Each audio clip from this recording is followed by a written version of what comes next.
সুপ্রিয় দর্শক মণ্ডলী, ফ্রন্টলাইন দেখার আমন্ত্রণ জানাচ্ছি আপনাদের সবাইকে। দর্শক মণ্ডলী, আমাদের সঙ্গে রয়েছেন ডক্টর জাহিদুর রহমান, শিক্ষক ও রাজনৈতিক বিশ্লেষক। জাহেদ, স্বাগত। এরপর আছেন ডক্টর ইমরান আনসারি, বিশ্ববিদ্যালয় শিক্ষক ও নিরাপত্তা বিশ্লেষক। আরেকটা পরিচয় আছে, তিনি নিউ ইয়র্কে বসবাস করেন, নিউ ইয়র্কে অধ্যাপনা করেন।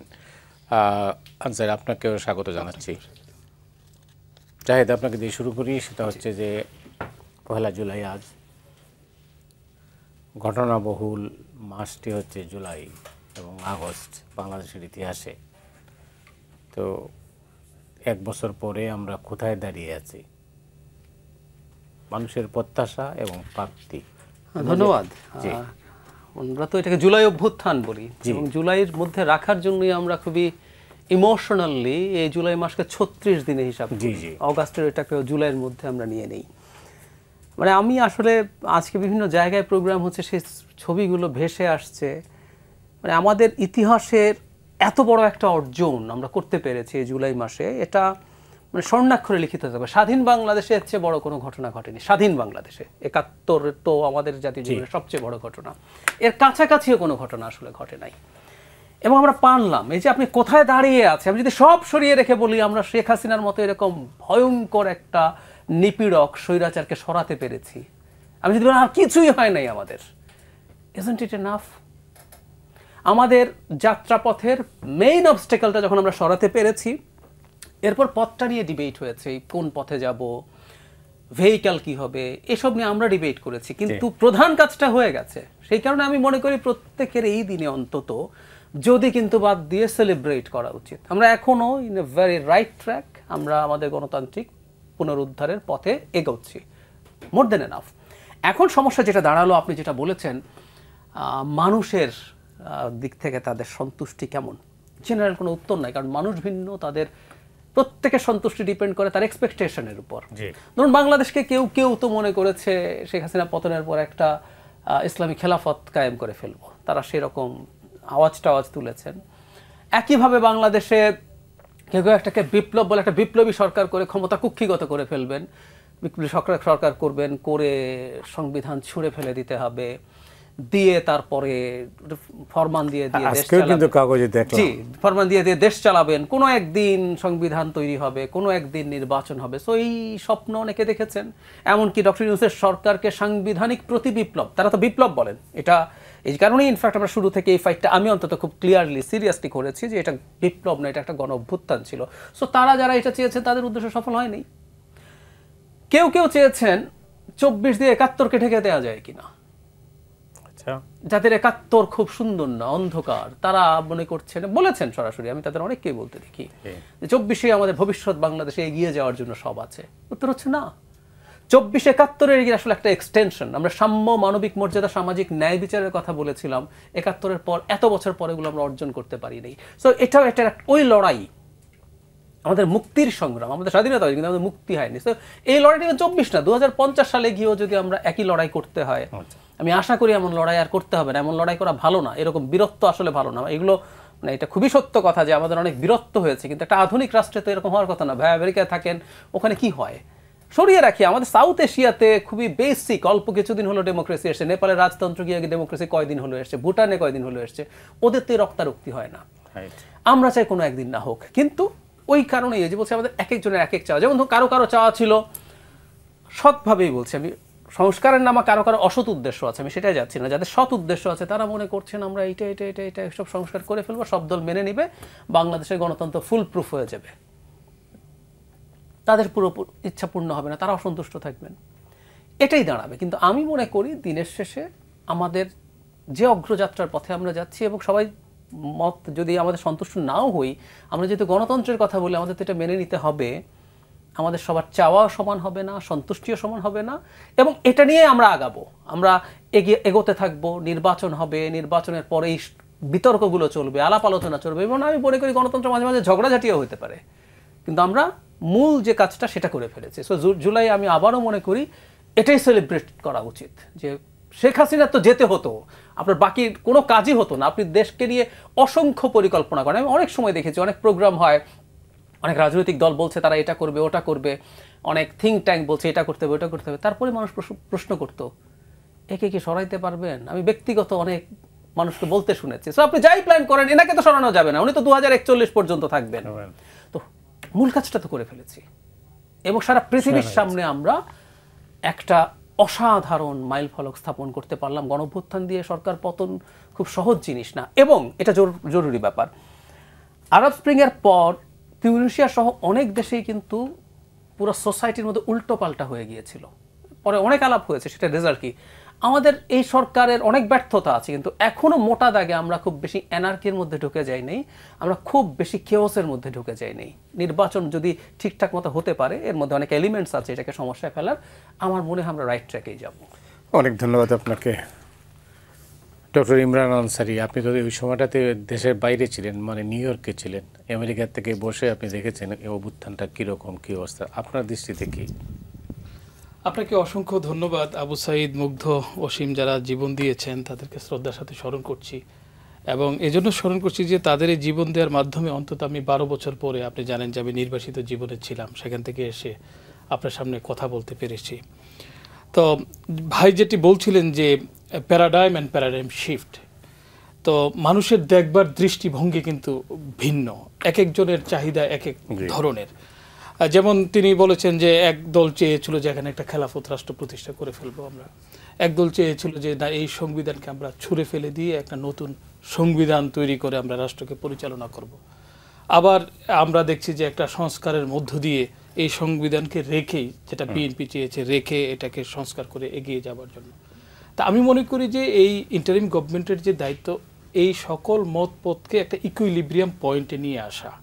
রাষ্ট্রকে তো সবাইকে ধারণ করতে হয়, এবং যারা এই ডিবেটগুলো করছেন বা দেখবার চেষ্টা করছেন ভিন্নভাবে, তারা সবাই বিপ্লবের পক্ষের শক্তি বা অভ্যুত্থানের পক্ষের শক্তি। আমি এই একটি প্রতিযোগিতাপূর্ণ গণতান্ত্রিক রাষ্ট্র ব্যবস্থায় এই ডিবেটকে আমি অ্যালাউ করতে চাই, এবং এই ডিবেটকে আমি এনজয় করছি। আমি নিজে একজন অ্যাক্টিভিস্ট হিসাবে জুলাই মুভমেন্টে, যেমন আমার দেখবার যে দৃষ্টিভঙ্গি, যে আমি যখন টাইম স্কোয়ারে যখন ব্ল্যাকআউট হয়ে গিয়েছিল, সারা দুনিয়ার সাথে বাংলাদেশের কোনো যোগাযোগ ছিল না, আমরা মাত্র 4 জন লোক টাইম স্কোয়ারে সেই আপনার প্রসেশনে ডাক দিয়েছিলাম। এটাকে প্রতিহত করবার জন্য আওয়ামী সমর্থকরা সেখানে গিয়েছিলেন।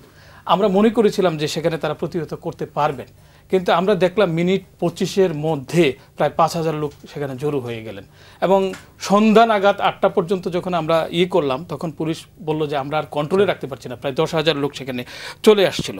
তা আমি যে কথাটি বলতে চাচ্ছি যে এখন আমাদের আজকের এই জুলাইয়ের যে প্রথম দিন, আমাদেরকে এটাকে সেলিব্রেট করতে হবে। এটা আমি মনে করি যে আমাদের মুক্তিযুদ্ধের পরে এটা একটা বিশাল অর্জন, এবং সারা পৃথিবীতে আমি প্রায় 16টি শহরে বক্তব্য দিয়েছি, এবং তারা বুঝবার চেষ্টা করেছেন, জানবার চেষ্টা করেছেন। পাকিস্তানেও কিন্তু এই ধরনের একটা মুভমেন্ট চলছিল, কিন্তু বাংলাদেশে কিভাবে সফল হলো। আমি তখন বলছিলাম যে আমাদের পলিটিক্যাল লিটারেচারে 2টি ভাষা আছে, একটি হচ্ছে কালচার অফ ফিয়ার, আর একটা হচ্ছে পলিটিক্যাল কালচার। আমরা বিগত 16 বছরে একটা ভয়ের সংস্কৃতি তৈরি হয়েছিল বাংলাদেশে।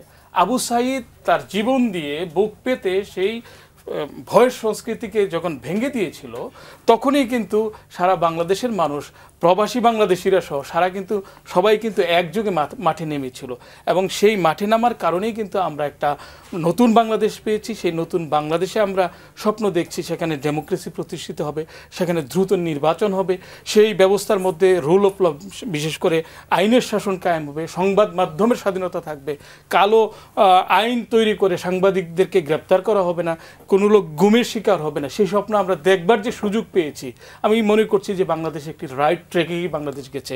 এবং অনেকেই বলেন যে এই সরকারের অনেক ব্যর্থতা রয়েছে। আমাদেরকে এটাও মনে রাখতে হবে যে আমরা কিন্তু একটা গণ অভ্যুত্থান পরবর্তী পিরিয়ডের মধ্যে আছি। এই সময়কালে এই সরকারকে যে চ্যালেঞ্জটা মোকাবেলা করতে হয়েছে, সেটা হচ্ছে বেশ কিছু কাউন্টার রেভলিউশন। আমরা যে বিক্ষোভগুলো দেখলাম, মানে এই 5 তারিখের পরে প্রায় 3-4 মাস ধরে বারবার যে আমরা বিভিন্ন ধরনের প্রসেশনগুলো দেখলাম, এই প্রসেশনগুলোকে কিন্তু খুব ভালোভাবে তারা হ্যান্ডেল করতে পেরেছে।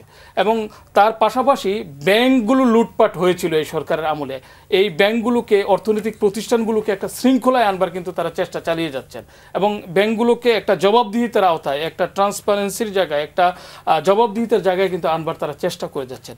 এবং নির্বাচনের পরিবেশের দিকে তারেক রহমানের সাথে যে ডক্টর ইউনূসের বৈঠকের মধ্য দিয়ে একটা নির্বাচনের আমেজ কিন্তু একটা তৈরি হয়েছে। তা আমি মনে করি যে সঠিক সময়ে ফেব্রুয়ারির মধ্যেই একটি নির্বাচন হবে, সেই নির্বাচনের মধ্য দিয়ে শান্তিপূর্ণ উপায়ে ক্ষমতার যে হস্তান্তর প্রক্রিয়া সেটি ডক্টর ইউনূসের নেতৃত্বে হবে বলে আমি মনে করি। অনেক ধন্যবাদ। জাহেদ, এই অন্তর্বর্তীকালীন সরকারের কাছে আপনার কি প্রত্যাশা ছিল? আমি প্রায় একটা কথা বলতাম, আমি চেয়েছি সরকার কতগুলো বেঞ্চমার্ক তৈরি করবে। আমি একটা বেঞ্চমার্কের কথা বলি। ধরুন এবারকার হজ, আমরা প্রায় প্রতি বছর অন্তত শেখ হাসিনার সময়ে দেখেছি হজ মানেই কিছু মানুষের ভোগান্তি, কিছু মানুষ হজে যেতে পারছে না, একটা পবিত্র সফরের জন্য প্রস্তুত মানুষ কান্নাকাটি করছে। এবার কিন্তু আমরা মোটা দাগে হজের ম্যানেজমেন্ট বেশ ভালো দেখেছি। এরকম ভবিষ্যতে কোনো আবার যদি ধরুন আমরা তাত্ত্বিকভাবে বলছি নির্বাচিত সরকার ক্ষমতায় আসলে, আমরা তখন বলতাম এই যে দেখো তত্ত্বাবধায়ক কি পেরেছে, তোমরা পারো নাই কেন। এরকম বহু জায়গায়, যেমন ধরুন দুর্নীতি নিয়ে বেঞ্চমার্ক। সরকার যত কথাই বলুক দুর্নীতি একই বা কখনো কখনো বেড়েছে বলে বলছেন আমাদের পরিচিত মানুষজন, ব্যবসায়ীরা সমস্যায় পড়েছে। দুর্নীতি তো এলিমিনেট করা যাবে না, কিন্তু দুর্নীতির মধ্যে যদি একটা লক্ষ্যযোগ্য পদক্ষেপ দেখতে পারতাম, কারণ দুর্নীতি ছিল শেখ হাসিনার সময় সবচেয়ে আলোচিত বিষয়। এবং সরকার যে আদৌ এটা সিনসিয়ার না তার একটা প্রমাণ দেই। এলজিআরডি উপদেষ্টার এপিএস এর চাকরি গেল দুর্নীতির অভিযোগে, এমনকি দুদক তাকে ডেকেছেন। এটা সাবস্ট্যান্টিভ এক ধরনের বিশ্বাসযোগ্যতা আছে বলেই তার কিন্তু বিদেশ যাওয়ার ব্যাপারে নিষেধাজ্ঞা আছে। এখন ধরুন আমরা দেখলে পছন্দ করতাম যে এই উপদেষ্টার বিরুদ্ধে তদন্ত হচ্ছে। তদন্ত মানে কিন্তু এই না যে উনি অপরাধী বা দায়ী, যে একটা সিটিং উপদেষ্টা যার এপিএস, এপিএস তো আসলে আমরা এভাবে বলি চাঁদের আলো সূর্য থেকেই আসে। তো এপিএস যে তার পাওয়ার দেখায়, তার করাপশন করে, ও কাকে দিয়ে করে এটা আমি বলছি না, আবারও উপদেষ্টাটা করেছেন, কিন্তু যদি সরকার বেঞ্চমার্ক স্থাপন করতে পারতো, ঠিক আছে এই মন্ত্রীকেও তোমরা তদন্ত করো, আমরা ভবিষ্যতে কিন্তু বলতে পারতাম যে আগের সরকারের সময় তো সিটিং মন্ত্রীর বিরুদ্ধে তদন্ত হয়েছে। এরকম অনেকগুলো বেঞ্চমার্ক তৈরি করতে পারতাম। এখন সেগুলো দূরেই রাখি, সরকার খুব রুটিন কাজেও আটারলি ফেল করেছে, বিশেষ করে আইন শৃঙ্খলা রক্ষার ক্ষেত্রে। দেখুন বাংলাদেশে এখন অনেকে বলেন, এটা দুঃখজনক কিন্তু এটা ভুলও না, ওই যে শেখ হাসিনার সময় আমি এটাকে বলতাম মগের মুল্লুক, যেখানে কোনো আইন কানুন কাজ করে না, এটা যার গায়ের জোর আছে সেই সব করে। আর এখন এটাকে মবের মুল্লুক বলার একটা টেন্ডেন্সি আছে। এই 2 দিন 4 দিন 7 দিন আগেই একজন এসিএসসি সম্পর্কে আমি বলি যে 100-200 খুনেরও যে অপরাধ, এই নুরুল হুদার অপরাধ তার চেয়ে বেশি আমি মনে করি। কিন্তু তারপরও পুলিশের সামনে একটা মানুষকে জুতার মালা পরানো এবং জুতা দিয়ে পেটানো, ওখানে পুলিশ প্রেজেন্ট আছে, এটা রাষ্ট্র অ্যালাউ করছে? স্টেট কোথায় তাহলে? যখন বিভিন্ন জায়গায় মব তৈরি হচ্ছে এবং বিভিন্ন রকম অন্যায়ের আইন ভঙ্গ করছে, কোথাও তেমন কোনো পদক্ষেপ নেওয়া হয়নি। আমি তো দেখতে চাইতাম এই ব্যাপারে তারা শক্ত আছেন। নারীদের ব্যাপারে যখন কোনো কিছু হয়েছে, শক্ত দূরে থাকুক, একটা নির্বাচিত সরকার যেটা অ্যালাউ করবে না, সাধারণ নির্বাচিত সরকার সেটাও অ্যালাউ করেছেন। ওনাদের সামনে একটা নারীকে ওড়না পরা নিয়ে যা হয়েছে, এরপর থানায় গেছে, থানায় গিয়ে লাইভ করে করে পুলিশকে শাসাচ্ছে, পরে ফুলের মালায় গলায় দিয়ে সে বেরিয়ে এসছে, ওই নারীকে মামলা উইথড্র করতে হয়েছে। এই সরকারের সময় তো এর জন্য আপনি কাকে দায়ী করবেন? সিস্টেম? সরকারকে দায়ী করব, আমি একদম স্পষ্টভাবে সরকারকে দায়ী করব। কারণ আইন শৃঙ্খলার ক্ষেত্রে আমি এটা মানতে প্রস্তুত যে পুলিশের আসলে পূর্ণ মনোবল ফিরে আসতে সময় লাগবে, কিন্তু আমাদের তো এখন সেনাবাহিনী ম্যাজিস্ট্রেসি পাওয়ার নিয়ে আছে, সুতরাং তাদেরকে তো ওই জায়গায় করতে হবে। এবং খেয়াল করেন এই সরকারের অবস্থা, স্বরাষ্ট্র মন্ত্রণালয়ের কাজ নিয়েই আমরা মনে করি যে এটা এতটাই জটিল, এত বড় মন্ত্রণালয়, সেখানে স্বরাষ্ট্র উপদেষ্টা সাথে আরও 2-4 জন অ্যাসিস্ট্যান্ট লাগবে, পরে একজন স্পেশাল অ্যাসিস্ট্যান্ট দিয়েছে। মজার ব্যাপার, ওনার অধীনে কৃষির মতো একটা বিরাট মন্ত্রণালয় আছে, খেয়াল করেন। তার মানে একটা সরকার প্রধানের আদৌ কোনো দূরদৃষ্টি আছে যে তিনি আরেকজন দিলে ভালো হতো খারাপ হতো, ইজ এ ডিফারেন্ট ডিবেট, কিন্তু আপনি যখন দেবেন তখন তো বুঝতে হবে। শিক্ষা মন্ত্রণালয় ছিল প্রফেসর ওয়াহিদুদ্দিন মাহমুদের আন্ডারে, উনি যথেষ্ট বয়স হয়েছে এরকম একজন মানুষ, ওনার হাতে পরিকল্পনা মন্ত্রণালয় আছে, এই সেদিন এসে একজন শিক্ষা মন্ত্রণালয়ে দেয়া হলো কেন? একজন মন্ত্রীর কাছে, উপদেষ্টার কাছে একেবারে রেল, সড়ক যোগাযোগ, জ্বালানি, বিদ্যুৎ সব। এজন্য আমি বলছি যে আসলে ভিশন আমরা একটু দেখতে পারতাম, আর একটু বেটার অ্যাডমিনিস্ট্রেটর, যেটা সবচেয়ে জরুরি কথা। 7-5 মিলে রাস্তা ব্লক করে বসে আছে, প্রয়োজনে বল প্রয়োগ করতে হবে। তো রাষ্ট্র কি জিনিস? রাষ্ট্রের কোয়ার্সিভ পাওয়ার কেন থাকে? রাষ্ট্র বল প্রয়োগ করবে, কিন্তু জরুরি কথা হচ্ছে সে লেজিটিমেটলি এবং লিগালি বল প্রয়োগ করছে কিনা। শেখ হাসিনার বিরুদ্ধে অভিযোগ কি ছিল? উনি ইললেজিটিমেট এবং ইললিগালি বল প্রয়োগ করতেন, ডিসপ্রপোর্শনেটলি বল প্রয়োগ করতেন, যেখানে যতটুকু দরকার তার চেয়ে অনেক বেশি। ওকে একটু লাঠির বাড়ি শৃঙ্খলার জন্য দরকার, আপনি গুলি করে দিতেন। অথচ দেখা গেল না, দিনের পর দিন এই শহরে দুর্ভোগ করছে, অত্যন্ত অন্যায় দাবি নিয়ে প্রয়োজনে কিন্তু বল প্রয়োগ করতে হচ্ছে। সো অ্যাডমিনিস্ট্রেটর হিসাবে তারা ফেল করেছেন। সরকারকে বুঝতে হবে, আমরা এটাকে শাসন বিভাগ বলি, ওনারা শাসন বিভাগ, ওনাদের প্রয়োজনে এই কাজগুলো করতে হবে। সো এরকম অনেক জায়গায় আছে যেখানে তারা আসলে ভালোই ব্যর্থ হয়েছে। অনেক ধন্যবাদ। একটা ব্যাপারে নিশ্চয়ই শুনেছেন জাহেদ যেটা বললেন, যেটা নিয়ে আমরা প্রতিনিয়ত আলোচনা করছি, সেটা হচ্ছে যে মব ভায়োলেন্স। আচ্ছা, একটা জিনিস একটু যোগ করে রাখি, মবের ক্ষেত্রে বিশেষ করে ধর্মকে সামনে রেখে, আমি এদেরকে ধার্মিক মানুষ মনে করি না, নিয়ে যে মবগুলো তৈরি হয়েছে, মাজার ভাঙছে, 100 মাজার ভাঙা হয়েছে, গান করতে দেব না, নাটক করতে দেব না, এবং এটা করতে করতে গ্লোবালি কিন্তু আমাদের রেপুটেশনের প্রবলেম হয়েছে। নিউ ইয়র্ক টাইমসের যে একটা রিপোর্ট হয়েছিল যে বাংলাদেশে এখন পরিবর্তিত পরিস্থিতিতে ইসলামিক এক্সট্রিমিস্টরা একটা ওপেনিং দেখছে, আমাদের দখলে চলে গেছে তা বলেনি, তো এগুলো বিরাট সরকারের ব্যর্থতা বলে মনে করি আমি। জি, যেখানে তিনি শেষ করেছেন যে মব ভায়োলেন্সের কথাটা এসেছে, একটি আধুনিক কল্যাণ রাষ্ট্রে আমরা মব ভায়োলেন্সকে অ্যালাউ করতে পারি না। কারণ আমি আগেই বলেছি, একটি রাষ্ট্রে যেমনিভাবে আপনার মাজারপন্থীরাও আছে, তেমনিভাবে দেওবন্দির লোকেরাও আছে। তো এখন দেওবন্দের লোকেরা যদি মনে করেন যে আমরা এই বিপ্লবে সরাসরি অংশগ্রহণ করেছি, আমরা তাদেরকে শেষ করে দেব, তাদেরকে আমি নিঃশেষ করে দেব, এটা তো আবার ফেসিজমের মতনই হয়ে গেল।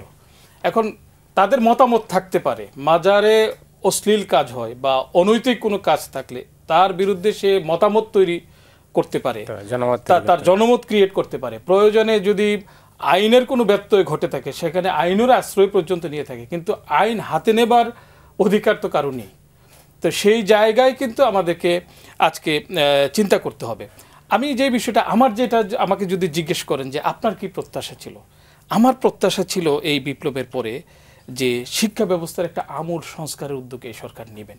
কারণ এই 55 বছরে আমি দেখি নাই, আমি ঢাকা ইউনিভার্সিটিতে পড়াশোনা করেছি, আমি দেখি নাই যে কোনো সরকার শিক্ষার সংস্কারে মেসিভ কোনো আপনার কাজ করেছে। আপনাকে একটু শিক্ষা কমিশনই তো হয়নি না, হয় বাংলাদেশে সব ধরনের কমিশন হয়েছে, শিক্ষার কোনো কমিশন হয় নাই।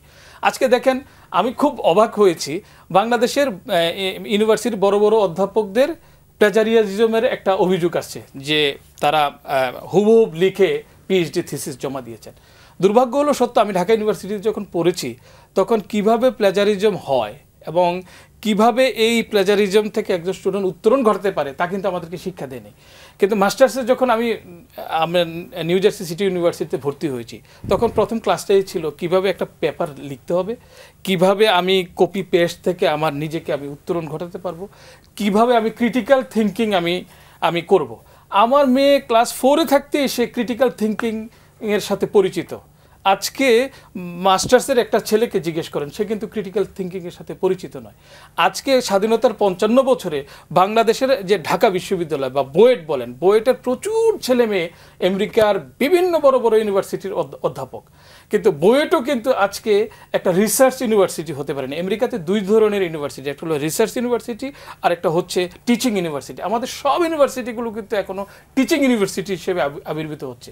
অথচ এই শিক্ষা ব্যবস্থার মাধ্যমে, রিসার্চের মাধ্যমে কিন্তু আমরা মনে করি যে বোমের মাধ্যমে সারা পৃথিবীতে আমেরিকা তার নিয়ন্ত্রণ প্রতিষ্ঠা করে, অথচ রিসার্চের মাধ্যমে ইনোভেশন, এই যে আইফোনের যে ইনোভেশন, এটা ইউনিভার্সিটি ক্যাম্পাস থেকে হয়েছে। সোশ্যাল মিডিয়া যদি বলেন, ফেসবুকের যে কর্মকাণ্ড, সে হার্ভার্ডের একটি ডর্ম থেকে সেটার কাজ শুরু হয়েছে। এইভাবে আপনার টিকা বলেন, আমাদের কোভিড-19-এর যে টিকা ভ্যাকসিনের কথা বলেন, ইউনিভার্সিটি ল্যাব থেকে হচ্ছে। তো সেই বাস্তবতায় 55 বছরে আমাদের একটা রিসার্চ ইউনিভার্সিটি আমরা তৈরি করতে পারি। আমার দ্বিতীয় একটা আকাঙ্ক্ষা ছিল যে আমরা এই বিগত 17 বছরে দুর্নীতি হয়েছে, গুম খুন হয়েছে, আমাদের সবচেয়ে বেশি সমস্যা হয়েছিল আমাদের সভারেন্টি, আমাদের জাতীয় নিরাপত্তা। আমরা নিজেরা আমাদের নিজের দেশের সিদ্ধান্ত নিতে পারতাম না। আমরা একটা স্বাধীন সার্বভৌম রাষ্ট্র হিসাবে একটি অবাধ, সুষ্ঠু, নিরপেক্ষ নির্বাচন করব, সেটিও পাশের দেশ আমাদেরকে হতে দেয়নি। আমাদের সামরিক বাহিনীর প্রশিক্ষণ পার্শ্ববর্তী দেশ ভারতে হতো। আমাদের নিজস্ব কোনো ডিফেন্স পলিসি নেই। কিন্তু আপনি দেখেন যে এই সরকারের একটা দায়িত্ব ছিল এই বিষয়টাকে গুরুত্ব দিয়ে একটি জাতীয় নিরাপত্তা কাউন্সিল করবার একটা উদ্যোগ নেবার কথা ছিল, সেটি কিন্তু আমরা দেখতে পাইনি। তারপরে আমরা যেটি দেখতে পাচ্ছি যে এই সরকারের মানুষের একটা অ্যাসপিরেশন ছিল যে দুর্নীতির বিরুদ্ধে এই সরকার একটা জিরো টলারেন্স, একটা অনন্য উদাহরণ তৈরি করবে। পলিটিক্যাল গভর্নমেন্টগুলোর নানা কারণে এই কাজগুলোতে তারা জড়িয়ে যাচ্ছে, রাজনৈতিক সংস্কৃতির কারণে, রাজনৈতিক সংস্কৃতির কারণে। দুর্নীতি দমনে কি দেখা গেল, যে এই সরকারের আশেপাশে যারা আছে তাদের বিরুদ্ধেই আমরা বড় বড় দুর্নীতির অভিযোগগুলো শুনতে পাচ্ছি। 200 কোটি টাকা, 400 কোটি টাকার যে অভিযোগ আমরা শুনতে পাচ্ছি, এগুলো তো আমার জনগণের যে অ্যাসপাইরেশন, জনগণের যে আকাঙ্ক্ষা, এই বিপ্লব পরবর্তী, এই বিপ্লবের পরে যে মানুষের আকাঙ্ক্ষা, এই আকাঙ্ক্ষায় কিন্তু চির ধরতে শুরু করেছে। আমি মনে করি সরকার প্রায়োরিটি নির্ধারণে ভুল করেছেন। তারা একসাথে অনেক কাজ করবার চেষ্টা করেছেন, যার কারণে আজকে এক ধরনের কিন্তু স্থিতিশীলতা তৈরি হচ্ছে, এক ধরনের অনাস্থা তৈরি হচ্ছে, রাজনৈতিক দলগুলোর মধ্যে কানাঘুষা চলছে, নির্বাচন কি সঠিক সময়ে হবে কিনা। আমি মনে করি এখনো সময় আছে, যদি ফেব্রুয়ারিকে টাইমলাইন ধরে সরকার প্রায়োরিটি নির্ধারণ করুক, 1 2 3 4, এই প্রায়োরিটি নির্ধারণ করে এবং রাজনৈতিক দলগুলোর সাথে একটা লিয়াজো কমিটি তারা করে কাজটা করা উচিত। কারণ আপনি একটা ডিসিশন নিলেন মন্ত্রণালয় থেকে বা ক্যাবিনেট থেকে একটা ডিসিশন, এটার এক্সিকিউশনের দায়িত্ব তো, এক্সিকিউশন করতে তো জনগণ লাগবে, জনগণের সাপোর্ট লাগবে, সেটা রাজনৈতিক দলেরই আছে। সুতরাং বিপ্লবের পক্ষের যে রাজনৈতিক শক্তি আছে তার সাথে সরকারের উচিত সমন্বয় করে কাজ করা, যাতে করে একটা শান্তিপূর্ণ উপায়ে আমরা একটা নির্বাচন করে ক্ষমতার পালাবদল ঘটাতে পারি। অনেক ধন্যবাদ। আমরা বিরতিতে যাব, তো এর আগে 2 মিনিট সময় আছে আমার হাতে। এই 2 মিনিটে আপনার কাছে আমি জিজ্ঞেস করি যে আসলে একটা ঐক্য তৈরি হয়েছিল, এই ধরনের ঐক্য তো 71-এর পরে আর হয়নি, সেই ঐক্যটা ভেঙে গেল কেন? ঐক্য ভাঙার হয়তো কথাই ছিল, ঐক্য থাকবে না, কারণ যার যার বাড়িতে চলে যাবে, যার যার বাড়িতে তার তার মতো যাবে, কিন্তু একটু অন্য অশনি সংকেত খানিকটা আছে। এখন আমি খুব হতাশ নই, মানে ঐক্য থাকবে না, কারণ ওই যে বললাম আমরা দেশটাকে সবাই একই রকম ভাবে দেখতে চাই না, আমাদের প্রত্যেকের পলিটিক্যাল এজেন্ডাও একই না। ধরুন একটা নির্বাচনেরই কথা, একটা দল আছে যেটা 5 তারিখের পর যদি কোনো কারণে 6 তারিখ ইলেকশন হতো, সে তার ক্যান্ডিডেট দিয়ে ইলেকশন করে ফেলতে পারতো। আবার আরেকটা দল আছে, সে মনে করে যে আমি 1-2 বছর সময় পেলে ভালো হয়। ইভেন কোনো দল আছে, ধরুন যে দলটা নতুন হচ্ছে, সেভাবে যদি 5 বছর পর ইলেকশন হয় তার আরও ভালো হবে। সো আমাদের এরকম ডাইভার্সিটি অফ আওয়ার ইন্টারেস্ট আছে, সেই কারণে আমরা আমাদের মতো করে পাল্টাবো। এক দল মনে করে আমি নির্বাচনে জেতার জন্য ফার্স্ট পাস দ্য পোস্ট হলেই ভালো হয়, আরেক দল চিন্তা করছে আচ্ছা আমি তো 10% ভোট পেতে পারি, সিট পাবো তো 10-15টা, কিন্তু 10% ভোটে যদি প্রপোর্শনাল রিপ্রেজেন্টেশন হয় তাহলে আমি 30টা পেয়ে যাবো। এইরকমভাবে যেহেতু আমাদের ডাইভার্সিটি অফ ইন্টারেস্ট আছে, প্রত্যেকে তার তার মতো করে, তারা তার তার মতো করে মাঠে নামছেন এবং সবসময় ওটা চাইছেন তারা পরস্পরের এই যে মিথস্ক্রিয়া, এর মধ্যে দিয়ে তারা তার ল্যাভারেজ পেতে চাইছে। আর আরেকটা জিনিস আমাদের মনে রাখতে হবে, আমরা গণতন্ত্রের কথা বলি, কিন্তু আমরা দীর্ঘদিন তো একটা স্বৈরাচারী ব্যবস্থার মধ্যে ছিলাম, ফলে আমরা চাই বা না চাই আমাদের মধ্যে একটা স্বৈরাচারী মানসিকতা আসলে ঢুকে গেছে। তো একটা গণতান্ত্রিক পরিবেশে কিভাবে পরস্পরের সাথে ইন্টারাক্ট করতে হবে, ডিবেট করতে হবে, এটাই ভুলে গেছি। মানে আমরা তো কি করতো, আমি সোশ্যাল মিডিয়ার কথা বলি, আমি নিজে এটা দেখি, যেহেতু শেখ হাসিনার লোকজন গালিগালাজ করছে, এটার পাল্টা হচ্ছে গালিগালাজ করা। এখন শেখ হাসিনা তো নাই, এখন ধরুন আমার কোনো কথা শেখ হাসিনার বিরোধী শক্তির মধ্যেই কারো কারো পছন্দ হচ্ছে না, তো ওনার হাতে তো বন্দুকটা এখনও আছে, উনি ওই বন্দুকটা তো জমা দেন নাই, উনি এটাতে আমাকে এবার গুলি করছেন। একই রকমভাবে আমাকে খাটো করা, ট্যাগ দেয়া, গুলি করা এবং গালি দেয়া আর কি ক্রমাগত। যেমন ধরুন শেখ হাসিনার সময় ট্যাগিং ছিল পাকিস্তানের দালাল, এটা সে আপনি দেখবেন এখন ভারতের দালাল। আপনি নির্বাচন চাইছেন, যুক্তি দিয়ে বলছেন এই কারণে নির্বাচন হওয়া উচিত ফার্স্ট। গণতান্ত্রিক ব্যবস্থা হচ্ছে উনি পাল্টা যুক্তি দেবেন যে এই কারণে নির্বাচন দেরি হওয়া উচিত। কেউ 5 বছর, ওই যে ভাইয়া যেটা বলছেন, একটা ডেমোক্রেটিক সিস্টেমে প্রত্যেকের মতো করে কথা বলবে, এটা ইম্পর্টেন্ট। তো আপনি যুক্তি দেন যে এটা কেন আগে হলে খারাপ দেরি, কিন্তু আপনি কি করছেন, ভারত তো ইলেকশনের কথা বলছিল, তুমি আসলে ভারতের দালাল, তুমি ভারতের এজেন্ডা এখানে ফাইনালাইজ করছো, এজেন্ডা এখানে তুমি কার্যকর করার চেষ্টা করছো। সো ওই চর্চাটা আছে বলে আমাদের এই বিভেদটা একটু বেশি হয়েছে, কিন্তু আমি খুব হতাশ নই, আমি আশা করি আস্তে আস্তে আমরা, এবং এটা সময় লাগবে, কিছু করার নেই। আপনি নিশ্চয়ই জানেন যে আমাদের দেশে একটা ঐক্যমত্য কমিশন হয়েছে, অনেকগুলো কমিশন, এর মধ্যে একটা হয়েছে এবং এটা এখন চলছে, চলমান, আর বাকিগুলো রিপোর্ট জমা হয়ে গেছে এবং অনেকগুলো কোল্ড স্টোরেজে চলে গেছে। এই প্রশ্ন উঠেছে এখন যে এই কমিশনের প্রয়োজনটা কি? একটা উদ্দেশ্য তো নিশ্চয়ই আছে এবং এটা আমরা দেখছি যেটা জাতির সামনে প্রতিদিনই উপস্থাপন করা হচ্ছে। আপনার ধারণা কি, আপনি কিভাবে দেখেন এটাকে? দেখুন, এটা তো একটা একটা রুটিন কাজের বাইরের একটা কাজ। যেহেতু একটা গণ অভ্যুত্থান হয়েছে, মানুষের একটা আকাঙ্ক্ষা আছে এই সরকারের কাছে, কারণ যে বিদ্যমান যে সংবিধান, এই সংবিধানের আওতায় তো আপনি আরেকটা গণতান্ত্রিক রাষ্ট্র বিনির্মাণ করা সম্ভব না। আমরা দেখেছি এই সংবিধানের আওতায় কি কি হয়, একজন ব্যক্তি কিভাবে স্বেচ্ছাচার হয়ে উঠতে পারে, এই সংবিধান সার্বিকভাবে সেটাকে ফেসিলিটেট করেছে। সেই কারণে সাংবিধানিক সংস্কারটা খুব জরুরি ছিল। বিশেষ করে নির্বাচন কিভাবে হবে, বিশেষ করে শুধুমাত্র নির্বাচনের দিনেই গণতন্ত্র নয়, গণতান্ত্রিক চর্চাটা দলের অভ্যন্তরে যাতে গণতান্ত্রিক চর্চা হয়, সেই বিধানগুলো নিয়ে কিন্তু আপনারাও কাজ করেছেন, লিখেছেন, আমরাও আমাদের রিপোর্টিংয়ের সময় করেছি। আজকে একটা সুযোগ হয়েছে, সুযোগ এসেছে, আমরা কেন পার্টির অভ্যন্তরে গণতান্ত্রিক চর্চার কথা চিন্তা করব না। দ্বিতীয়ত হচ্ছে যে বাংলাদেশের একটা মানুষের একটা প্রধান কনসার্ন হচ্ছে নির্বাচন অবাধ সুষ্ঠু হওয়ার জন্য একটা তত্ত্বাবধায়ক সরকার ব্যবস্থা। সেই বিষয়টাকে তারা অ্যাকোমোডেট করা এবং সংবিধানের যে ৭০ অনুচ্ছেদ, নির্বাচনের পরে সংবিধানের ৭০ অনুচ্ছেদের কারণে একজন পার্লামেন্টেরিয়ান সে ব্যক্তি হিসেবে উপস্থাপিত হতে পারে না। দলের প্রধান যেভাবে হাত উঠায় তিনিও সেভাবে হাত উঠান। তখন একজন হার্ভার্ড ডিগ্রিধারী আপনার সংসদ সদস্য আর একজন ইন্টারমিডিয়েট পাস সংসদ সদস্যের মধ্যে কোনো পার্থক্য থাকে না। তার মধ্যে কোনো সংসদ সদস্যের মধ্যে ইনোভেশন থাকে না যে আমি সংসদের কার্যপ্রণালী বিধিতে কীভাবে আমি সংযুক্ত হব। সেই বাস্তবতায় কিছু সংস্কার তো করতেই হবে এবং সেটাকে অ্যাকোমোডেট করার জন্য এই ঐক্যমত্য কমিশন ছাড়া আমরা কীভাবে কাজটা করতাম, এই রাজনৈতিক দলগুলোর সাথে কীভাবে বসতো, সেটার একটা গুরুত্ব কিন্তু রয়েছে। কিন্তু আমি যেটা মনে করি যে এই ঐক্যমত্য কমিশনের যে বৈঠকগুলো লাইভ টেলিকাস্ট হচ্ছে, এটা আমার কাছে আমি এটাকে সমর্থন করছি না। কেন করছি না? দেখুন, ২-৩ ব্যক্তি একটা রাজনৈতিক দল থেকে প্রতিনিধি হিসেবে আসেন, তাদেরকে একটা গাইডলাইন দেওয়া হয়। সামগ্রিক বিবেচনায় ঐক্যমত্য কমিশন তাদেরকে কনভিন্স করার চেষ্টা করেন। এখন ধরুন বিএনপি একটি বড় দল, তাকে এই সংস্কারগুলো যত করবার চেষ্টা করবেন তাকে কিন্তু তত বেশি আপনার ছাড় দিতে হচ্ছে। অন্য ছোট দলগুলোকে কিন্তু ছাড় দিতে হচ্ছে না, কারণ সে পাওয়ারে যাওয়ার সম্ভাবনা তার কম, তার সমর্থন কম, তার ভোটের যে সমর্থন সেটা কম। সেই বাস্তবতায় বিএনপি ধরেন যে চিন্তা করলো যে কমিশনের সাথে কথা বললো, ওদিকে ধরেন যে বিএনপির ভারপ্রাপ্ত চেয়ারম্যান তারেক রহমান লন্ডনে আছেন, তিনি চিন্তা করলেন যে না, কালকে যেই সিদ্ধান্তটা, যে বক্তব্যটা আমার দলের প্রতিনিধি উপস্থাপন করলেন, আমি মনে করি যে না, দেশের প্রসপেক্টিভের জন্য, দেশের রাষ্ট্র গঠনের জন্য এই সিদ্ধান্তটা পরিবর্তন করা দরকার। তিনি পরের দিনে আবার তার প্রতিনিধি দলকে গাইডলাইন দিলেন। আমি দেখেছি কিন্তু পরিবর্তন কিন্তু হয়েছে। আগের মিটিংয়ে তারা একটা কথা বলে এসেছেন, পরের মিটিংয়ে এসে দেখলাম যে ড্রামাটিক্যালি চেঞ্জ হয়েছে, তারা ঐক্যমত্য কমিশনের কাছাকাছি যাবার চেষ্টা করেছেন। তো আমি মনে করি যে এই কমিশন হওয়ার অবশ্যই দরকার ছিল এবং এইটার আগামী দিনে যদি এটাকে খুব দ্রুত শেষ করতে হয় কাজটাকে, এটার লাইভ টেলিকাস্টটা বন্ধ করা উচিত। এবং এইটা নিয়ে এত ওপেন কথাবার্তা বলা হলে ধরেন যে অনাস্থা তৈরি হয়। আজকে সকালে একটা কথা, পরের দিনে এটার পার্সপেক্টিভ দেখার দৃষ্টিভঙ্গি কিন্তু ভিন্ন হয়ে যাচ্ছে। আজকে দেখেন যে ভাই কিন্তু কথাটা উঠিয়েছেন যে আজকে প্রপোর্শনাল সিস্টেম নির্বাচনের কথা উঠেছে। বড় ছোট ছোট রাজনৈতিক দলগুলো কিন্তু একটা মঞ্চে উঠে কিন্তু এই দাবি জানিয়েছেন।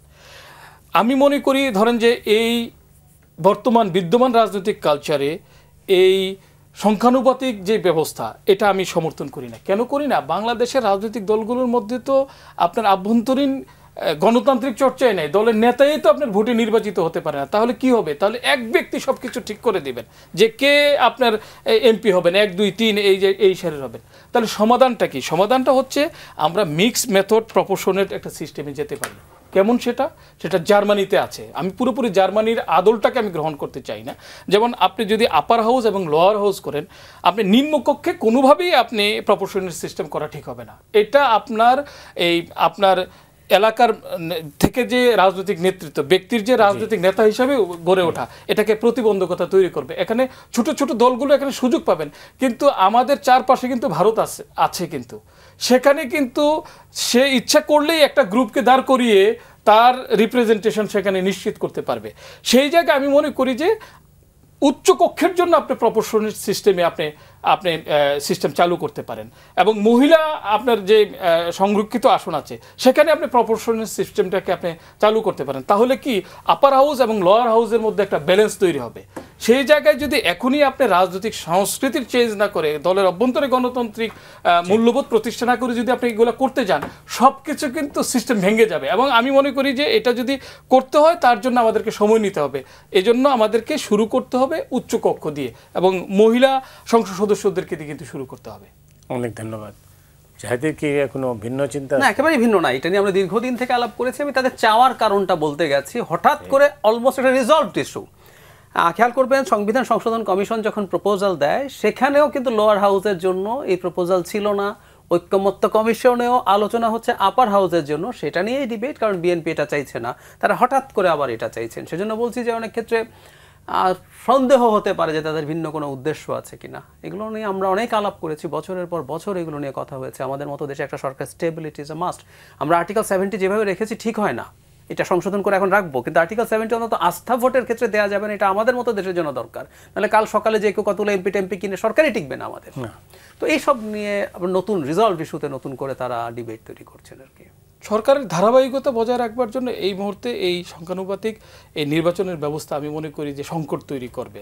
সরকারের টেকসই হবে না, সরকার তৈরি হতে পারবে না। আমি একটা উদাহরণ দিই, বাংলাদেশে মোটামুটি 55% ভোট পেলে 151 সিট পাওয়া যেতে পারে।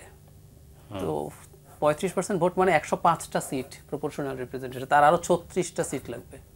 নেপালে কিন্তু এই ঘটনা হয়েছে, এই সমর্থন দেয় সরাই করতে করতে করতে করতে একেবারেই যাতা অবস্থা। একটা জিনিস জরুরি যে একটা দেশে, ও জার্মানিতে কাজ করেছে, ওখানে যদি এত মানে ইউরোপে কাজ করেছে বলে এটা বাংলাদেশের এই প্রেক্ষাপটে কাজ করবে, সব সরিয়ে রাখি আমরা একটা ভোট দিতে পারি না গত 3 টার্ম। আমরা সেই জায়গায় চলে গেছি। গণতন্ত্রের একেবারে বেসিক হচ্ছে একটা ভোট দেয়া, সেটাই পারি না আমরা। এখন ইউরোপের গণতন্ত্রে কি হচ্ছে সব আমি এখনই করব, এগুলো ভুল চিন্তা। এবার নিরাপত্তা নিয়ে ভূ রাজনীতির কি পরিবর্তন লক্ষ্য করছেন বাংলাদেশে? দেখুন, বাংলাদেশে গণ অভ্যুত্থান পরবর্তী যে ভূ রাজনীতি বা ফরেন পলিসি যেটাকে নিয়েছে, আমার যতটুকু বুঝবার চেষ্টা করছি সেটা স্ট্র্যাটেজিক হেডজিং। একটা স্মল স্টেট হিসাবে অ্যালায়েন্স শেল্টারে যাওয়ার সুযোগ আমাদের খুব কম। এখানে আমাদের যে এই সরকার একটা স্ট্র্যাটেজিক হেডজিংয়ে যাওয়ার চেষ্টা করেছেন, কিন্তু এটা কতটুকু পরিপূর্ণ মাত্রায় যেতে পারবেন এটা নিয়ে আমার কিন্তু আশঙ্কা হয়। কালকের যে টেলিফোন কনভারসেশনটি হলো মার্কিন পররাষ্ট্রমন্ত্রীর সাথে আমাদের প্রধান উপদেষ্টার, মানে সিগনিফিক্যান্ট একটি শব্দ এখানে উল্লেখ করেছেন, ইন্দো প্যাসিফিক। আপনি জানবেন যে মার্কিন যুক্তরাষ্ট্রের ফরেন পলিসিতে ইন্দো প্যাসিফিক যে নীতি সেটা কিন্তু 2022 সালে বাইডেন প্রশাসন সেটি করেছিল। তো ডোনাল্ড ট্রাম্পের যেহেতু তিনি নির্বাচিত হয়েছেন, তিনি কমিটমেন্ট দিয়েছেন যে আমেরিকান ফার্স্ট নীতি, ফরেন পলিসি আমেরিকান ফার্স্ট। তো আমরা ধরেই নিয়েছিলাম এই ইন্দো প্যাসিফিক আর বাস্তবায়িত হবে না। কিন্তু কাকতালীয়ভাবে হোক বা যে কোনোভাবে হোক, বাংলাদেশের একজন রাষ্ট্রপ্রধানের কাছে মার্কিন পররাষ্ট্রমন্ত্রী যখন ইন্দো প্যাসিফিক শব্দটি উল্লেখ করেন, আমি মনে করি যে তারা সেটাকে আপহোল্ড করেছেন। সেখানে এই ফোনের অর্থ হচ্ছে যে বাংলাদেশ সরকার যাতে চীনের সাথে অতিমাত্রায় ঝুঁকে না যায় সেটার একটা সতর্ক বার্তা, যে না আমিও কিন্তু তোমার অ্যালায়েন্স হিসেবে আছি। আমার এখানে চায়নার যে ইমার্জেন্স, অর্থনৈতিক যে ইমার্জেন্স, সামরিক যে ইমার্জেন্স, বে অফ বেঙ্গল কেন্দ্রিক বা রোড বেল্ট অ্যান্ড রোড যে ইনিশিয়েটিভ আপনার, সেই জায়গায় যে সে আপনার পুরো এশিয়াকে যে কানেক্টিভিটি করতে যাচ্ছে, এই বিষয়গুলো কিন্তু যুক্তরাষ্ট্রের থিঙ্ক ট্যাঙ্কের মাথায় আছে। এখন আমরা যেটা দেখতে পেলাম যে মার্কিন যুক্তরাষ্ট্র ব্যস্ত হয়ে গেছে, একদিকে ইন্দো প্যাসিফিক নীতি নিয়েছে, আরেকদিকে ব্যস্ত হয়ে গেছে আপনার ইউক্রেন রাশিয়া ওয়ারে। আমরা যখন দেখতে পেলাম যে ইন্দো প্যাসিফিক নীতি যুক্তরাষ্ট্র গ্রহণ করেছে, আরেকদিকে দেখতে পেলাম মিডল ইস্টে সে যুদ্ধের ফ্রন্ট খুলতে চাইছে, ইরানের সাথে যে সংঘাতটা হলো। তো এই বাস্তবতায় কিন্তু মার্কিন যুক্তরাষ্ট্রের আপনার ফরেন পলিসি বিশেষজ্ঞরা, যারা সিকিউরিটি এক্সপার্টরা, তারা কিন্তু সেমিনার, সিম্পোজিয়াম এবং টকশোগুলোতে বারবার বলছেন যে যুক্তরাষ্ট্রের মেইন ফোকাল পয়েন্ট হওয়া উচিত যে সাউথ ইস্ট এশিয়া, চায়নাকে সামনে রেখে তার ফরেন পলিসি সাজানো উচিত। আমি মনে করি যে এই 6 মাসের মধ্যেই ডোনাল্ড ট্রাম্প সেই জায়গায় ফিরে এসেছেন এবং বাংলাদেশ সহকারে এই বে অফ বেঙ্গলে তাদের যে স্ট্র্যাটেজি, এই স্ট্র্যাটেজিক ইম্পর্টেন্স অনেক বাড়বে।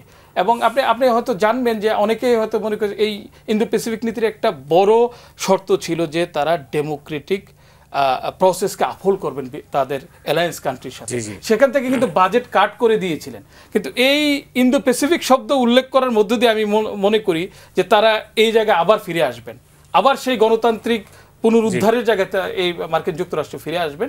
তো সরকার আমি মনে করি যে একটা ব্যালেন্সিং জায়গায় এখনো আছে, চীন এবং যুক্তরাষ্ট্রের সাথেই সরকার আছে, এবং কোন দিকে বেশি ঝুঁকে পড়ে সেটার জন্য আমাদেরকে অপেক্ষা করতে হবে। অনেক ধন্যবাদ।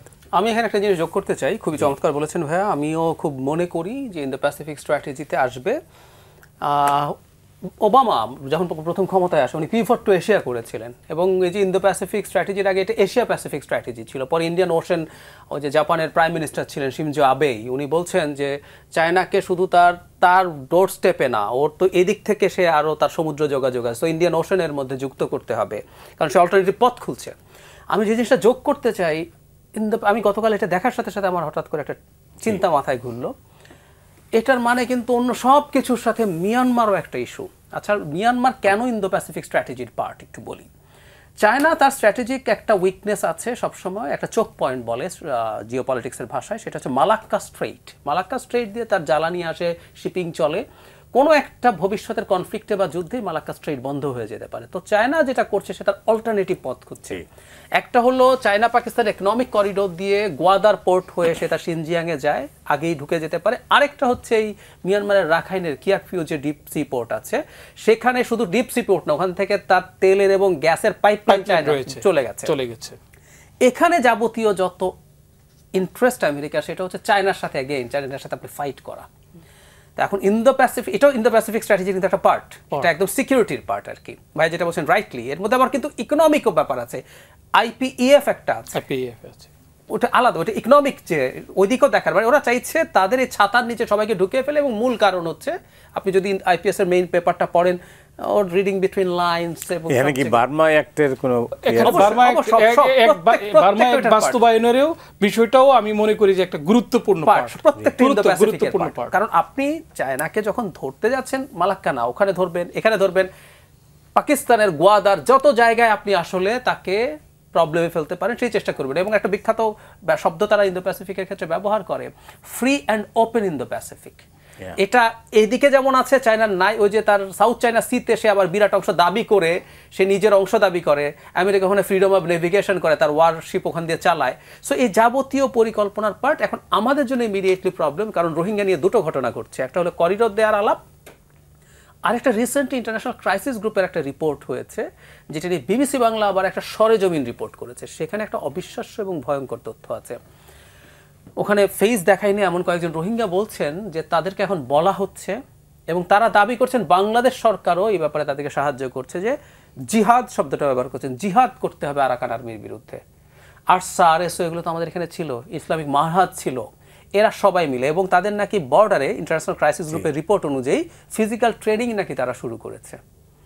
তো যদি সেটা হয়ে থাকে, মানে পাচ্ছে কোথা থেকে, পাবে কোথা থেকে, এদের তার অন্য কোথাও বর্ডার নাই, ফান্ডিং বা করতে আসে অনেক রকম প্রশ্ন। এখন আমি এই আলাপের সাথে এগুলোকে যদি আমরা একত্র করি, তাহলে আমাদের আসলে খুব সতর্কতার দরকার আছে। ভাইয়া যেটা বলেছেন খুবই সঠিক, চায়নার সাথে খুব বেশি খাতির করা যাবে না এটা। এবং এটা শুধু IPS যদি নাও থাকতো, ট্রাম্প অন্তত চায়নার ব্যাপারে খুবই কোয়ার্সিভ, মানে আপনি IPS সরিয়ে রাখেন, চায়নার সাথে খুব বেশি সম্পর্ক, এমনি ট্রাম্প তার ব্যক্তিগত তার যে দর্শন আছে, চিন্তা আছে, সেটা নিয়েও সমস্যা। মতি ভাই, আমি একটু যোগ করি যে এখন আমাদের কি করতে হবে। আমাদের কিন্তু চায়নার দরকার হবে, বিকজ অফ ইন্ডিয়ার যে হেজিমনিক যে থ্রেট আমাদের প্রতি, আমরা গণতান্ত্রিক ব্যবস্থায় ফিরতে পারি না 17 বছর, তাদের বিহাইন্ডে কাজ করবার কারণে, তাদের কালচারাল যে ফ্রন্টের যে আগ্রাসন, তাদের যে সফট পাওয়ার এখানে, এগুলো মোকাবেলা করবার জন্য আমাদেরকে চায়নাকে লাগবে। তাহলে যুক্তরাষ্ট্রকে বলতে হবে যে আমার চায়নার সাথে যে স্ট্র্যাটেজিক রিলেশন বা মিলিটারি আমার যে কোলাবোরেশন, সেটা only for defend from the ইন্ডিয়াকে মোকাবেলা করবার জন্য আমি চীনের সাথে সম্পর্ক করছি, বাট বাকি সব সম্পর্ক আমার তোমার সাথে, কারণ চায়নার সাথে আপনার যুক্তরাষ্ট্রের সাথে আমাদের বিজনেস রয়েছে। তাহলে মডেলটা কি? মডেলটা হচ্ছে কাতার আমাদের মডেল, একটা ছোট্ট রাষ্ট্র, সেখানে কিন্তু যুক্তরাষ্ট্রের কিন্তু আপনার রয়েছে, আপনার ঘাঁটি রয়েছে। পাশাপাশি সে কিন্তু আপনার যখন আপনার সৌদি আরবের পক্ষ থেকে অ্যাটাক হলো, তাদেরকে ব্লকেট করা হলো, তখন কিন্তু সে তার্কির সাথে আরেকটা সম্পর্কে গেলেন, স্ট্র্যাটেজিক হেডজিংয়ে গেলেন। তখন তার্কিকে সে আমন্ত্রণ জানালেন, তার্কি সৈন্যরা যখন সেখানে প্রবেশ করলো, তখন কিন্তু সৌদি আরব আর তার্কিকে ব্লকেট করতে বা তাকে সামগ্রিকভাবে তাকে দখল করতে কিন্তু তারা সেদিন পারেনি। তাহলে যুক্তরাষ্ট্রের উপস্থিতিতে সে আরেকটি শক্তিকে কিন্তু সেখানে আমন্ত্রণ জানিয়েছে। বাংলাদেশেও আমি মনে করি একটি স্ট্র্যাটেজিক হেডজিং পয়েন্ট নেওয়া দরকার তার নিরাপত্তা নিশ্চিত করবার জন্য, যে ভারতকে মোকাবেলা করবার জন্য আমি চীনের সাথে সম্পর্ক রাখছি, চীনের সাথে আমি মিলিটারি এঙ্গেজমেন্টে যাচ্ছি, টেকনোলজি ট্রান্সফারে যাচ্ছি, বাট পাশাপাশি আমার তোমাকেও চাই, আমি তোমার সাথেও আমি ব্যবসা করব, তোমার সাথেও বাণিজ্য করব, তোমার সাথেও আমি কোঅপারেশন করব। তার মানে কাতার মডেলটা আমাদের জন্য, আমি মনে করি যে কাতার মডেলটা একটা মানে আমাদের এই সাম্প্রতিক সময়ে একটা গুরুত্বপূর্ণ মডেল। আপনি দেখেন যে যখন আপনার ইউক্রেন তার অ্যালায়েন্স শেল্টারে যেতে চাইলো নেটোর কাছে, তখনই কিন্তু অ্যালায়েন্স সেন্টারে যাবার কারণেই কিন্তু আপনার রাশিয়ার পক্ষ থেকে কিন্তু হামলাটা হয়। তো এই জন্য বাংলাদেশের কিন্তু অ্যালায়েন্স শেল্টারে যাওয়ার কোনো সুযোগ নাই, যেহেতু আমাদের জিওগ্রাফিক্যাল যেই অবস্থান, আমাদের যেই অবস্থানের মধ্যে আমরা রয়েছি, সেই অবস্থানের বাস্তবতায় আমরা কিন্তু কোনো আপনার অ্যালায়েন্সে যেতে পারি না। অনেকে বলছেন যে চলুন আমরা চীন এবং পাকিস্তানের সাথে অ্যালায়েন্সে যাই। আমি কিন্তু এই অ্যালায়েন্সের পক্ষ না। আমার যুক্তরাষ্ট্রকেও লাগবে, আমার ইউরোপীয় ইউনিয়নকেও লাগবে, পাশাপাশি আমার সার্বভৌমত্ব রক্ষা করবার জন্য আমার কিন্তু চীনকেও লাগবে। কারণ আপনি জানেন না, বাংলাদেশের সেনাবাহিনীর মডার্নাইজেশনের জন্য চীন সবচেয়ে বেশি ভূমিকা রেখেছে। এবং এখন যে হাইব্রিড ওয়ারফেয়ার চলছে, এখন যে আপনার অ্যাসিমেট্রিক ওয়ারফেয়ার চলছে, এই যুগে আপনার বা আর্টিফিশিয়াল ইন্টেলিজেন্স যুগের যে ইরান ভার্সেস ইসরায়েল যে আমরা যুদ্ধ দেখলাম, এই বাস্তবতায় আমাদের সেই অর্থনৈতিক সক্ষমতা নেই। সেই সক্ষমতা একমাত্র পূরণ হতে পারে চায়নার টেকনোলজি ট্রান্সফারের মধ্য দিয়ে। জি, অনেক ধন্যবাদ আপনাকে। আমি যোগ করতে চাই, মানে কাতার মডেল আমরা পুরো নিতে পারবো কিনা আমার একটু কনফিউশন আছে। কনফিউশন কেন? মানে অ্যাগেইন যে জিওগ্রাফি, মানে জিও পলিটিক্স তো আসলে অবস্থানগত কারণে, মানে কাতারের সাথে সৌদি আরবের সমস্যা আছে, খুব সামান্য বর্ডার আছে তাদের সাথে। কাতার মূলত আসলে তার বাকি পুরো এরিয়াটা পানির মধ্যে, সমুদ্রের মধ্যে, আর আমরা ভারতকে দিয়ে পুরি ঘিরে আছে ভারত। শুধু সেটা না, আমাদের আসলে হয়তো এই জিনিসটাই বাংলাদেশের প্রতি ভারতকে প্যারানয়া তৈরি করে, সেটা হচ্ছে আমরা তাদের খুবই স্ট্র্যাটেজিক একটা চোখ পয়েন্টের কাছাকাছি আছি। তাদের চিকেন স্নেক যে 7 সিস্টার্স আছে, শিলিগুড়ি করিডোর, তো এইসব নানান কারণ। এখন আমি একমত যে আমরা আমাদের একটা বিশেষ করে সিকিউরিটির একটা সভরেন্টি তৈরি করতে হবে। আমাদের এটা এতদিন একেবারেই ছিল না। মানে বাংলাদেশ দুটো সাবমেরিন কিনেছে, পুরনো ভাঙা সাবমেরিন, মিং ক্লাস, এগুলো অনেক পুরনো সাবমেরিন, মোটামুটি একটু রিফারবিশ করে দিয়েছে। দে আর ভেরি নয়েজি, এগুলো ডিটেক্ট করা, ধ্বংস করা নাকি আদৌ কঠিন কিছু না। কিন্তু ইন্ডিয়া তখন এমন আচরণ করেছে যে মানে আমরা একটা সভরেন কান্ট্রি, আমরা সাবমেরিন কিনতে পারি না। তারা মিয়ানমারকে সাবমেরিনও দিল এবং সাবমেরিন বিধ্বংসী টর্পিডোও দিল। আমি অনেকবার দেখেছি এবং অনেক সময় দেখেছি যে বাংলাদেশ একটু বেটার অ্যাডভান্স মিলিটারি হার্ডওয়্যার কিনতে চায়, কিন্তু এগুলো কোনোটাই করা যায় না। এই জায়গা থেকে বেরিয়ে আসতে হবে। তবে সমস্যা আসলে হবে আমি ধারণা করি, বিশেষ করে ভারতে তার ওই চাপের জায়গাটা আছে। এখন বাংলাদেশে একটু ব্যালেন্স করে এটা করতে হবে, এটা একটু সময় এবং একটু আস্থার সম্পর্ক যে তৈরি হওয়া। কারণ আমরা যখন এই কথা বলছি, তারাও কিন্তু তাদের মতো করে আমাদের চিকেন স্ন্যাক দেখাচ্ছে, আমাদের মাথা, আমাদের ফেনির এদিক, এগুলো কিন্তু তারা তাদের ওপেন ডিসকাশনে আনছে। আর আমাদের খুব একটা অ্যালার্মিং জায়গা আছে, এটা একটু আমি যোগ করতে চাই। রাশিয়ার ইউক্রেনের প্রসঙ্গ ভাইয়া এনেছেন। দ্বিতীয় বিশ্বযুদ্ধের পর বহু যুদ্ধ হয়েছে এবং জাতিসংঘ বা আমরা যেভাবে একটা রুল বেসড অর্ডারের কথা আমেরিকা বলে, যেভাবে আমরা মেনে নিয়েছিলাম, তাতে একটা জিনিস হচ্ছিল, একটা দেশ তার প্রতিবেশী দেশকে আক্রমণ করে ভূমি দখল করে রেখে দিচ্ছে। এটা দ্বিতীয় বিশ্বযুদ্ধের পরপর অল্প একটু ঘটেছে। কিন্তু 50-এর পর আপনি যদি দেখেন যে একটা দেশের 2/3 অফ দ্য ল্যান্ড আপনি দখল করে, 1/5 অফ দ্য ল্যান্ড আপনি দখল করে অ্যানেক্স করে ফেলছেন নিজের সাথে ইউরোপের মাটিতে, এটা কিন্তু মানে second world war, first world ওয়ারের ঘটনা এগুলো। আমেরিকা বহু জায়গায় গেছে, ওইটা করেছে, সেটা করেছে, ওই দেশ ওকে আক্রমণ করেছে, কিন্তু দেখবেন কেউ কারো ল্যান্ড গ্র্যাব করে অ্যানেক্স করে লিখছে না। কোনো দেশকে যেমন সিকিম দখল করে, একটা প্ল্যান করে ও যুদ্ধ করে আক্রমণ করে তার দখল, যদি বলি জম্মু কাশ্মীর ওই দ্বিতীয় বিশ্বযুদ্ধের সময়, মানে তাদের যখন সেপারেশন হচ্ছে ওর মধ্যে 50-এর আগে এগুলো হয়ে গেছে। এটা আমাদের একটা সতর্কতার জায়গা হবে, যে আমি ধারণা করি এবং আমি ভয় পাই ভবিষ্যতে এই জিনিসগুলো ফেরত আসছে। আমি একটা দুর্বল দেশ এবং আমাদের এটাকে আমরা কিভাবে ডিল করবো, এটা চায়না না এটা আর কারোর সাথে। দেখবেন রাশিয়া যে ধরনের ন্যারেটিভ এস্টাবলিশ করছে, ইন্ডিয়া ঠিক একই ন্যারেটিভ এস্টাবলিশ। রাশিয়া কিভাবে ক্রাইমিয়া এবং ডনবাসের যে 4টা, ডনবাসের 2টা এবং আরো 2টা, দোনিয়াস্ক, লুহান্স, খেরসন, জাপোরিজিয়া, এই 4টা জায়গা সে দখল করেছে। তার যুক্তি হচ্ছে এখানে রাশিয়ান ভাষাভাষী লোকজন আছে, কালচারাল হেজিমনি, এবং এরা টর্চার্ড বাই ইউক্রেনিয়ানস। সো পুতিন বলছেন আমি রাশিয়ান স্পিকিং পিপলের কাস্টোডিয়ান, সো আমি এদেরকে রক্ষা করব। খেয়াল করবেন ভারত একই রকম একটা আইডেন্টিটি আনছে, হিন্দু। বাংলাদেশে হিন্দু টর্চার্ড, এবং সব হিন্দুর কাস্টোডিয়ান হচ্ছে বিজেপি, মোদি, ভারত। ফলে বাংলাদেশে হিন্দুরা টর্চার্ড হচ্ছে একটা ন্যারেটিভ কিন্তু বছরের পর বছর এস্টাবলিশ করা হচ্ছে। আমি একদম রাশিয়ান মডেল দেখছি। আমি জানি না আমাদের সামনে কি আছে, but we have to be very careful. ভাই যে কথাটি বললেন আমি একমত, যে এই ন্যারেটিভ কিন্তু এই 10 বছরে তৈরি হয় নাই। 1925 সালে বিদায়ার দামোদর সাভারকার কিন্তু এই ন্যারেটিভগুলো এস্টাবলিশ করেছেন, হিন্দুত্ব বা হো ইজ হিন্দু, এই বই লিখবার মধ্য দিয়ে। তো ওই বইয়ের কন্টেন্ট অ্যানালাইসিস আমি করেছি আমার মাস্টার্স থিসিসে। আমার মাস্টার্সের থিসিস ছিল radicalisation in South Asia and its impacts on human security. আমি কিভাবে এটাকে আমি থিওরাইজ করেছি।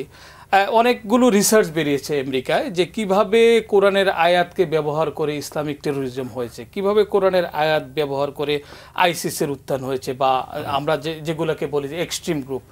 তো সেইভাবে ভারতেও কিন্তু আমাদের পাশের রাষ্ট্র, এই আলোচনা কিন্তু আমি দেখি নাই যে তাদের একটি কিতাব যেটাকে বলে হিন্দুত্ব বা হু ইজ হিন্দু, এই বইয়ের মধ্যে আপনার ধরেন যে আল্ট্রান্যাশনালিস্ট যত আইডিওলজি আছে সেখানে কিন্তু প্রতিটি পাতায় পাতায়, প্রতিটি অক্ষরে অক্ষরে সেখানে বলা হয়েছে। তাদের স্বপ্ন কি? স্বপ্ন হচ্ছে আফগানিস্তান থেকে শুরু করে আপনার মিয়ানমার পর্যন্ত একটি অখণ্ড ভারত রাষ্ট্র প্রতিষ্ঠা করা, যার লক্ষ্য হচ্ছে একটি হিন্দু ভাষা সেখানে হবে, তাদের সংস্কৃতি হবে হিন্দু, সেই জনগণ তাদের পরিচয় দেবে হিন্দু হিসাবে।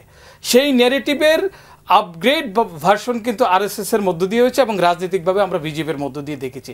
এখন পলিটিক্যাল ডায়াসপোরায় এটার প্রভাব শুধু আপনার যে বাংলাদেশে নয়, এটা মার্কিন যুক্তরাষ্ট্রের একাডেমিক সিস্টেমে এই ন্যারেটিভ ঢুকে গেছে। এখন মার্কিন যুক্তরাষ্ট্রের আমি আসার 2 সপ্তাহ আগে আপনার রাটগার্স ইউনিভার্সিটিতে একটা সেমিনার হয়েছে, যে আমরা এই হিন্দুত্ব আইডিওলজি থেকে আমাদের সিলেবাসকে কিভাবে রক্ষা করব।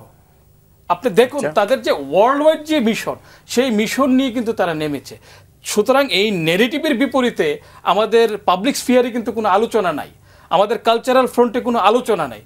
আজকে কালচারাল ফ্রন্টে আমাদের সেই আলোচনা করতে হবে আমাদের জাতীয় নিরাপত্তার খাতিরে। কারণ প্রথমে কিন্তু ন্যারেটিভ তৈরি করে, যেটি ভাই বলছেন যে রাশিয়া প্রথমে কিন্তু ন্যারেটিভ তৈরি করেছে। এই ন্যারেটিভগুলো কিভাবে তৈরি করেছে? প্রথমে সে গণমাধ্যমে ছেড়েছে, তারপরে সে কিন্তু সোশ্যাল মিডিয়া ইউজ করেছে, এবং সিস্টেমেটিক বট অ্যাকাউন্ট খুলে সে সারা দুনিয়াতে বিভিন্ন ভাষায়, 34টি ভাষায় তার এই ন্যারেটিভ সে সারা দুনিয়া জুড়ে প্রচার করেছে, এবং যেই কাজটা ইন্ডিয়া এখন করে যাচ্ছে, এই ন্যারেটিভ তৈরির কাজটা করে যাচ্ছে। ইমরান, অনেক ধন্যবাদ। শেষ করতে হচ্ছে, মানে 20 সেকেন্ড আছে। জুলাই দিয়ে শেষ করি। জুলাইয়ের আমরা যে জায়গায় এসে দাঁড়িয়েছি, আমি মনে করি আমরা আরও কিছু ভালো হতে পারতো, কিন্তু হতাশ হওয়ার মতো কিছু হয় নাই। আমরা গণতন্ত্রের পথে হাঁটতেই এটা শুধরায়। আবার শুধু শুধরায় না, অতি গণতান্ত্রিক দেশও আবার উল্টো দিকে হাঁটতে পারে। ভাইয়া যে দেশে থাকেন, আমেরিকা, ট্রাম্পের সময় এসে এখন ওদেরকে পাল্টা কর্তৃত্ব পরায়ণতা কিভাবে ফাইট করতে হবে শিখতে হচ্ছে। So it's a never ending war. এই লড়াই শেষ হয় না। লড়াইয়ের শেষটা কোথায় সেটাই হলো। হ্যাঁ, শেষ হয় না। যেমন ভারত তো মোটা দাগে একটা ডেমোক্রেটিক অবস্থায় গিয়েছিল, কিন্তু মোদি এসে ভারতকে একেবারে ফ্যাসিস্ট রাষ্ট্রে পরিণত করে। জাহেদ, আপনাকে অনেক ধন্যবাদ। ইমরান, আপনাকে অনেক ধন্যবাদ। দর্শক মণ্ডলী, আপনারা যারা এই অনুষ্ঠান দেখলেন, আপনাদের সবাইকে ধন্যবাদ জানিয়ে আজকের মতো এখানে বিদায় চাইছি।